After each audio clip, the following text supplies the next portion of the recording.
Good day, everyone. Welcome to the African Affairs Forum, Germany. Today we will be talking about the reforms in the African Union, the direction that the Union is hoping to take to become more efficient and effective over the next couple of years. Joining me on this panel today, we have Linda Irolo, we have Dr. Oheneba Boateng, and we have Nixoni Philbert. Thank you for joining us. Just to throw it out there, the African Union is undertaking 5 strategic approaches under its reform agenda. Do you feel like these are the priorities? Are they representative of the continent's current challenges? Are we actually addressing the issues that the AU is facing? And will this make the organization more effective? It's a very open question. Yeah. So just to... Okay, it's ladies first now. Okay, I think the reforms are important reforms. It's not the major challenges that we are facing as a continent, but my take on this is that in order to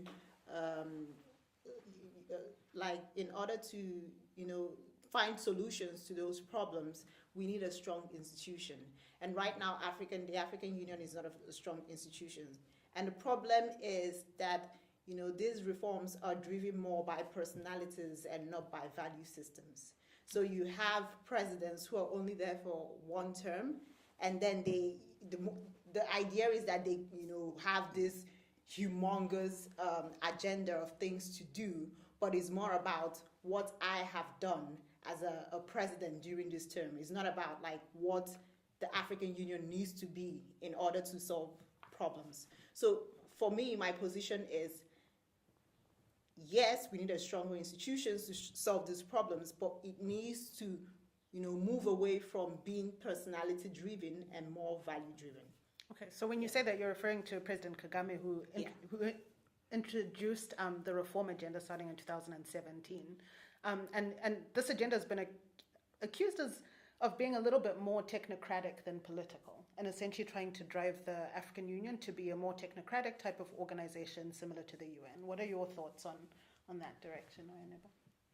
I think it should. The reforms should go in that direction. It should go into the technocratic direction, in the sense that would give whoever would be in charge of the organization more space to push the agenda of the organization. Because I think for a long time, the major problem with the AU is that it is an organization that is trying to achieve concrete goals on the ground through its political nature. Its political nature in the sense that it is directed by politicians who have their own interests, and they are always interested in any decision they take, whether it will enhance their stay in office or whether it's going to go against them, right?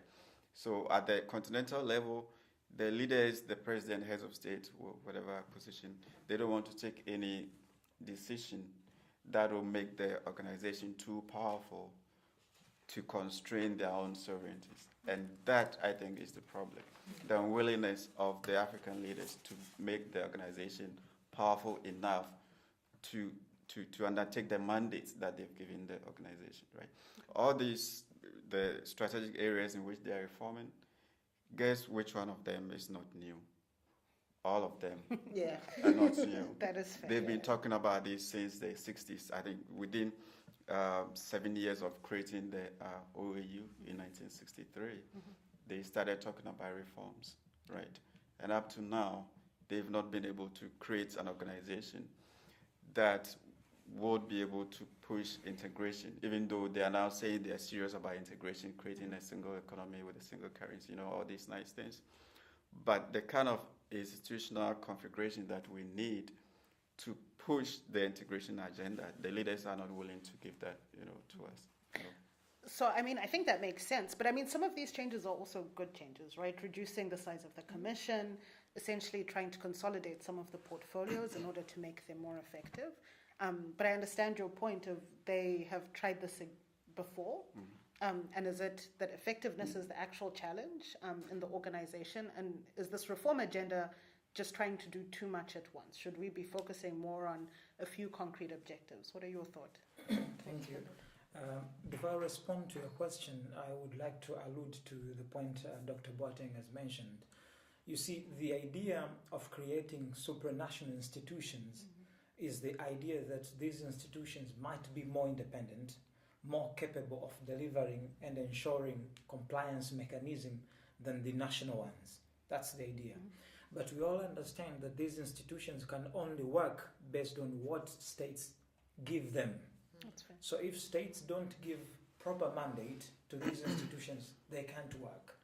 And so the reason why we need reforms, we need reforms in the sense that we need to give these institutions what they need to function.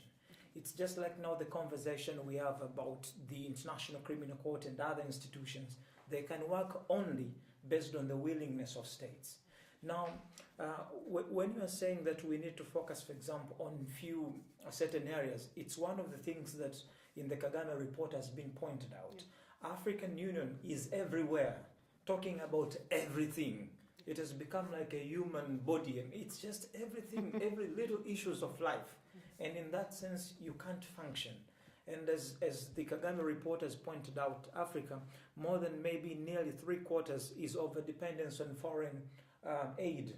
Now, in that sense, it means Africa is financially weak. If you are everywhere, obviously you can't do anything, you can't succeed. So I would accept your proposition that Africa needs to focus on few areas and then work to deliver on them. Okay. And I want to just emphasize both your points on the authority of the African Union, and which brings me back to the question you raised about it being, should it be more technocratic or political? And I want to say it should be political. There should be more delegation of authority to the African Union.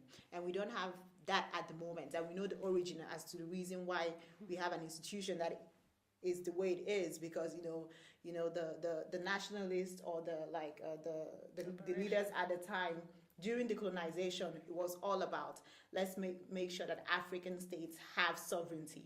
And the more sovereignty they gave to states, the more weak it made institutions, because these institutions don't. So the African Union operates in a soft power situation that they do not have the power to sanction member states, which makes implementation and accountability much more difficult to deal with.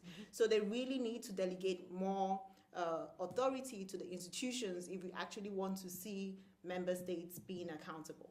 I think that makes sense. So coming back to the point that you raised, Nixoni, about the reliance of the Union on donor funding. So this has been highlighted as one of the key strategic areas that needs to be addressed. In 2017 alone, over 70% of the Union's budget came from foreign donors. That kind of logically just hampers anything that the Union can do. What are some of the ways that you think the Union can become a little bit more financially independent at the moment? I think members will be willing to pay when they know that the union, the organization is providing them with certain goods or services that they need, right? So they will be willing to do that when they know that they are benefiting from the organization. But the problem is that they've not given enough money, enough power, or authority for their organization to function in a way that it will be able to produce these public goods to the African people, right? So what we really need to do is to, I think we have to look at where identify priority areas where the organization, well equipped, can actually have some quick successes, that they can use to show as evidence of their effectiveness to the member states. In that case, member states that are ready will be willing to pay up their dues so that they can benefit from the membership. And another thing I would say is that because of the need to generate internal funds from the member states, I think we should introduce this idea of differential membership, that only a certain number of countries that are ready and capable of following a certain route should be allowed, to follow that route.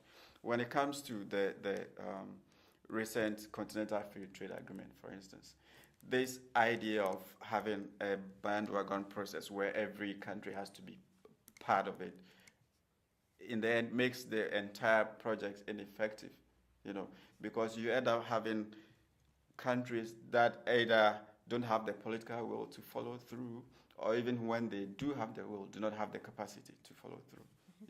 So I think we should, in as much as everyone, every country now is a member of the organization, we should introduce categories of membership, where only those that have the capacity to make credible commitment to certain initiatives will be allowed to join, and then eventually others that are graduated from other categories would eventually join.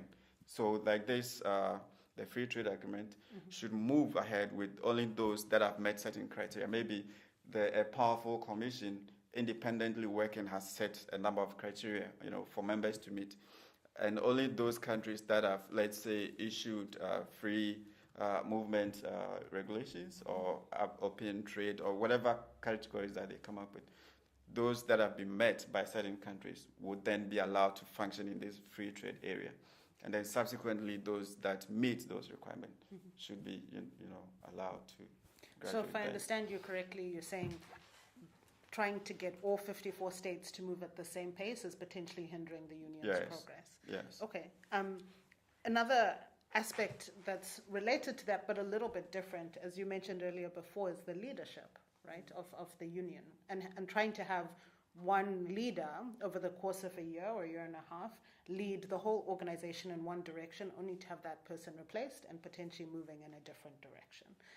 And so how does that, this obviously negatively affects the process, but how can we hold those leaders accountable? So, for example, Kagame's mandate now has been left to President Sisi from Egypt. What then can happen to make sure that President Sisi potentially continues this agenda, but also delivers on some key items of his own? Next, Sonny. To me, maybe the beginning point would be what Kagame himself said, following the fact that more than maybe 3/4 of the budget of the African Union is sponsored by foreign funding.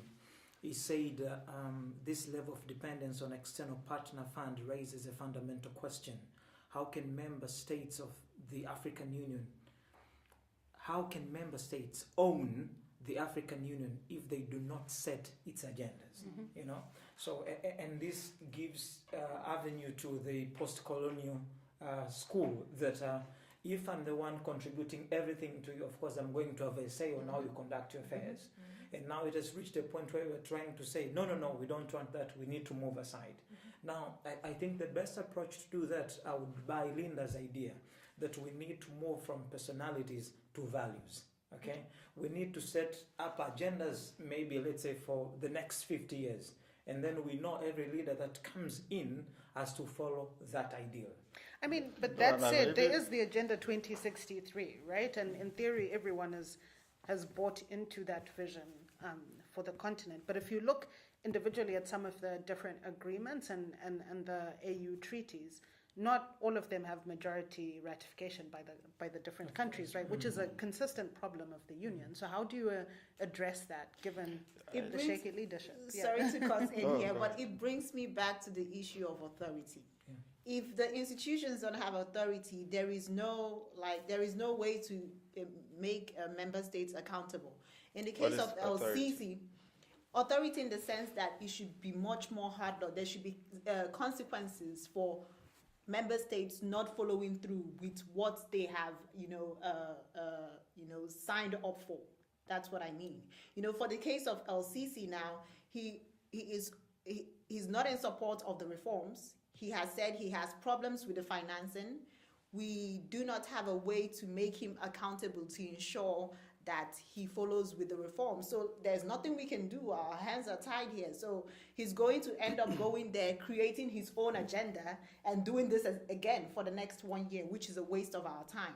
So we need to have more authority. And I've said this several times. If the institutions don't have authority, there is nothing we can do. And we also have to, you guys mentioned rightly, the financing of the institution. Like Nixoni said, if in the reform, I have as of 2017, 97% of the programming budget comes from outside.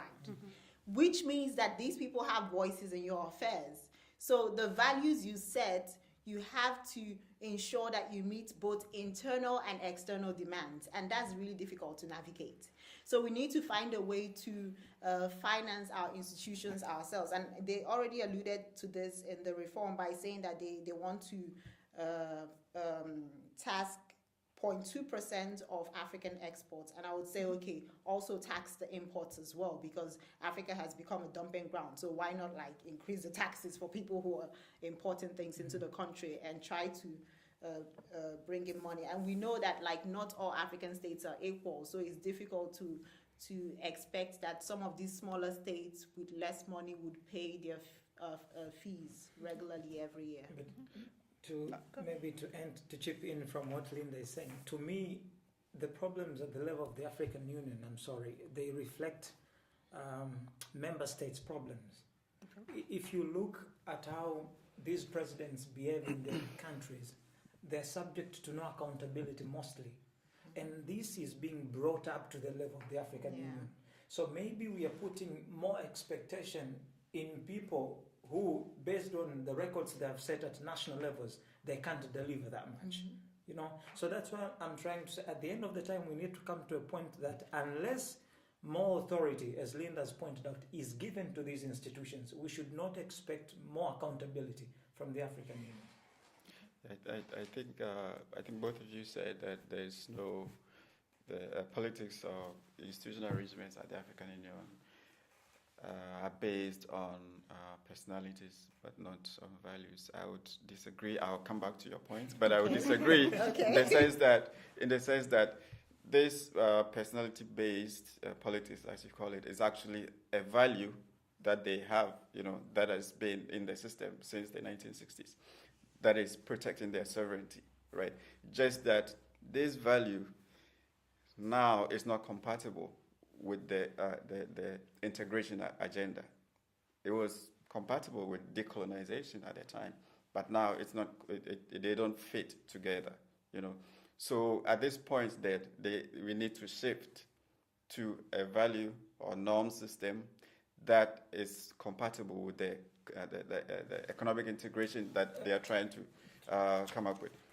So because you cannot give these short-term leaderships and expect them to plan for the long term, whilst you know that after every year, each leader's plans or projects can be done away with and replaced with new projects that would eventually not be in.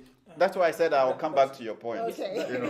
I have a problem even on your point, because if you see the changes that were introduced by the Constitutive Act of the African Union, it's quite progressive. For example, I'll mention two notable changes. One, the AU is given mandate to intervene in a member state pursuant to the AU Assembly in respect of grave circumstances. For example, if there is war crimes, genocide, and crimes against humanity. And again, according to the Constitutive Act, the AU is authorized to take measures against unconstitutional changes of government. For example, with the recent example of what happened in Zimbabwe, if we have to speak plainly. Okay. So if you have to take what Linda is saying, and which I accept as well, the African Union is changing. I mean, the idea of coming from the OAU to AU, it's to reflect these new changes and realities. But the problem is, while we have these principles in place, like the principle of non-indifference from non-interference, we don't put them into actual practice because the institutions that are supposed to do that, their hands are tied. They can't do it. They don't have the authority. That's the point.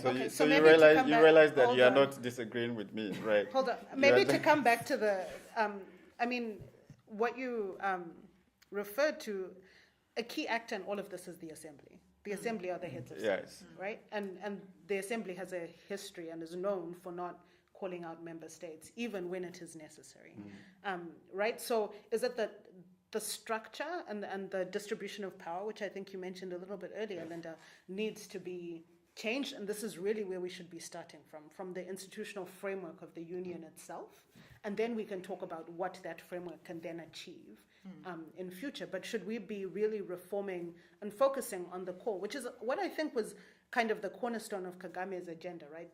To rethink the framework and then focus on what that framework can then produce. Should we actually just be taking a step back and focusing our reforms entirely on the institution itself? What are your thoughts?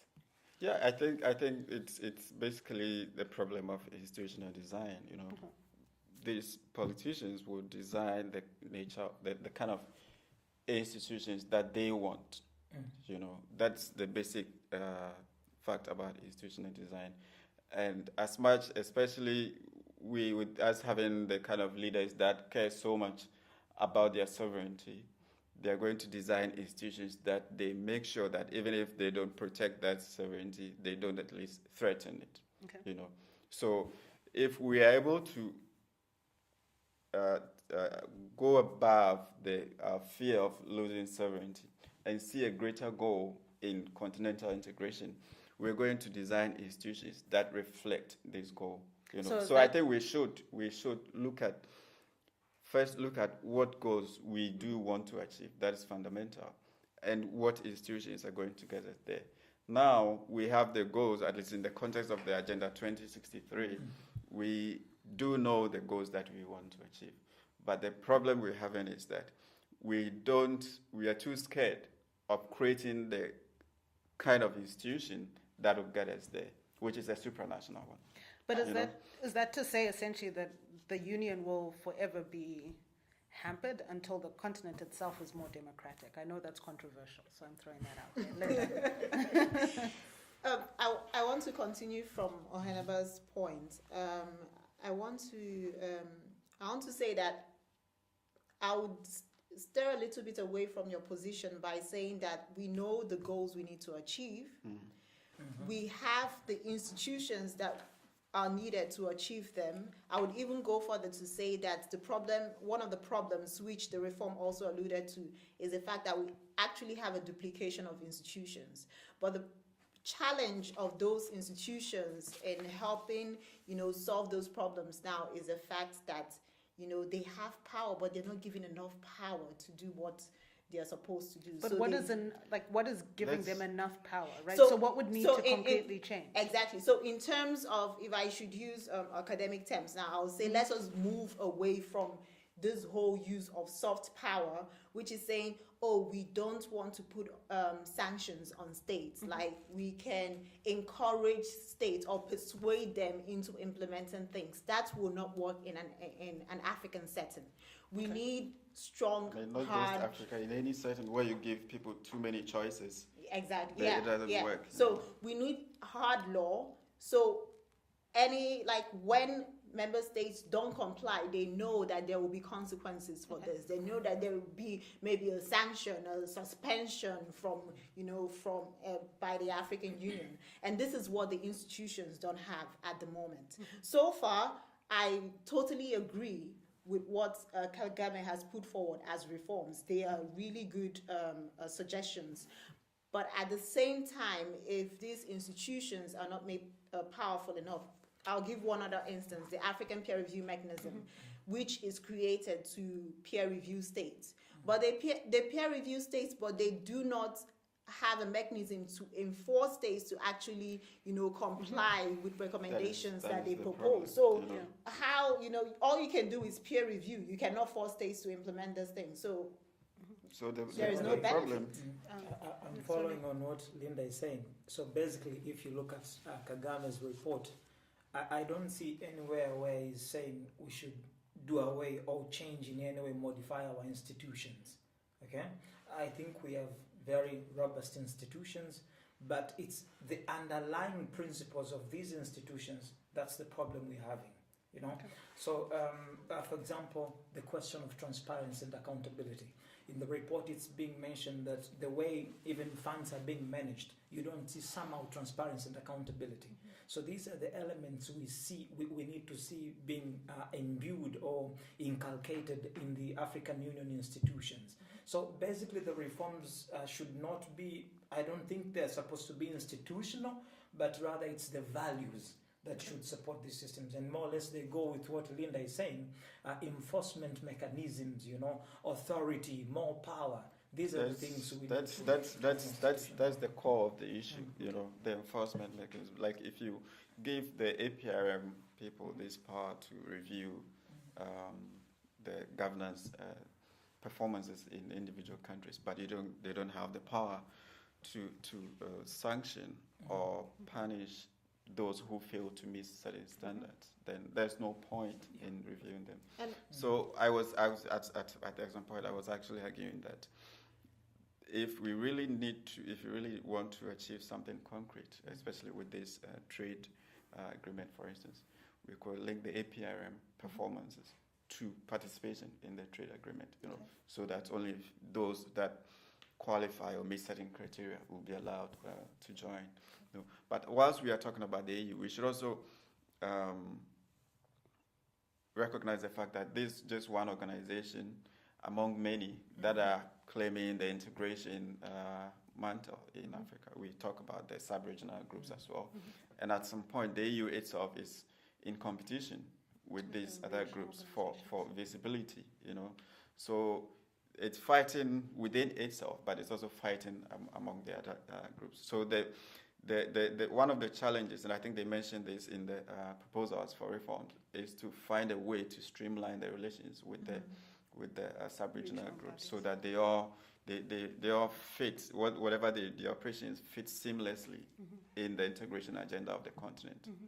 And I'm even going to make this say a provocative statement, like if the African Union had authority, LCC should not be the chairperson of the African Union at the moment, because the man has a lot of human rights cases against him. He shouldn't be a chairperson of the African Union. If the AU was authoritative enough, he shouldn't be there.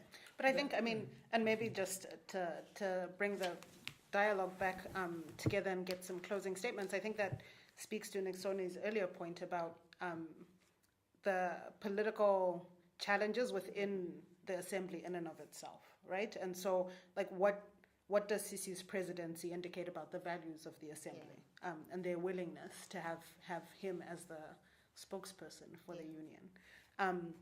So maybe just to tie it all together, there's a quote from the Kagame report that says, "Honesty requires us to acknowledge that the root problem is not technical, but rather the result of a deeper deficiency." And he goes to talk on about implementation and kind of how some of the ineffectiveness is limiting our credibility as the union and its ability to carry out its business, both as it faces the citizens on the continent, but also internationally and with other regional bodies. So do you see this reform agenda as getting us to where we need to go? Will it address some of these key challenges? And then how can we, as citizens, advocate for its implementation if we think, okay, this is the direction that the continent should be headed in? So I'll begin by saying, yes, it would take us to the right direction if we follow those reforms. But the question is, will the reforms be implemented? Looking at the person we have as a chairperson at the union at the moment. So that's the challenge. But like Ohedebe already alluded to, these reforms have been spoken about for years. None of them is new. So we should get to a point where we should stop talking about reforms and actually talk about, okay, to what extent have implementations solved problems? Do we need to change our value system, or do we need to try alternative value systems in order to achieve our goals? That's my position. To me, I believe that the reforms as proposed are good, okay? But as I alluded to earlier, the problem to me lies on these values that are missing, okay? As pointed out by Linda, if you have, for example, a president in power or the chairman of the AU, okay, whose record does not really support what he's telling us to do, okay? So to me, the question, and what Al-Assis is, this is how most of African leaders are. Okay, so like I'm trying to say, they can't bring more to the union than what they have and what they are. So I would buy your idea, Dr. Boateng, in the sense that if, for example, would have said, this is our African Union, these are our values, we want maybe, let's say, by this time, every nation maybe should have independent electoral systems, okay? Every nation maybe should have this working, maybe, courts also. And then we translate these values to the supranational institutions. Trust me, everything is going to work. Because as Kagame has pointed out, Africa doesn't lack anything, okay? We have the resources, we have the minds, we have the ideas, we have everything, okay? What we have is the capacities and institutions being allowed to do just their work. So I think the reforms are good, but they need that will, they need that commitment, that transparency, that honesty to be implemented. And to just include more into his point, we can't have an independent value system if we are still dependent on external donors. So that's the challenge that we have as to having a say in our affairs.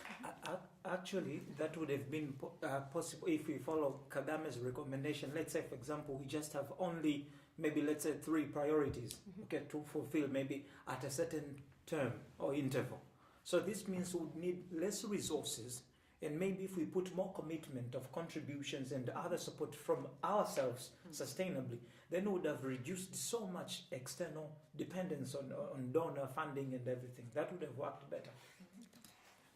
I mean, would do the reforms point in the right direction? Mostly, yes. But would they take us there to Agenda 2063, Integrated Africa? No, not at this pace and not with this attitude, because these reforms will still leave the assembly as the most powerful organ controlling everything based on their national interests. And it's an assembly that will continue to reflect the national attitudes of each individual leader, you know. So as long as the assembly remains the most powerful body, and the AU remains, the organization itself remains a system without enforcement mechanisms, without the power to sanction independently of the political interference of the leaders. This, we might come back 10 years, 20 years later talking about new reforms, you know. If the powers or the authorities that should be given the organization to enforce whatever norms and values and policies that they have are not made more concrete and are not made independent of the influence of political leaders, it's not going anywhere, unfortunately. Oh, that makes sense. So it sounds like there's a consensus about the direction these reforms are aimed at taking us in, but it's very clear that there needs to be a little bit more autonomy for the African Union institutions, and this needs to be balanced with the desire for sovereignty from the member states. There also seems to be a quasi-consensus on the differential membership idea and potentially putting a little bit more stringent requirements for member states to participate in some of the more critical AU treaties, and that could potentially be something to consider. And then finally, the reliance on donor funding is very much a handicap to the union's ability to implement policy, but also to act autonomously in different spheres. I want to thank you all for your inputs.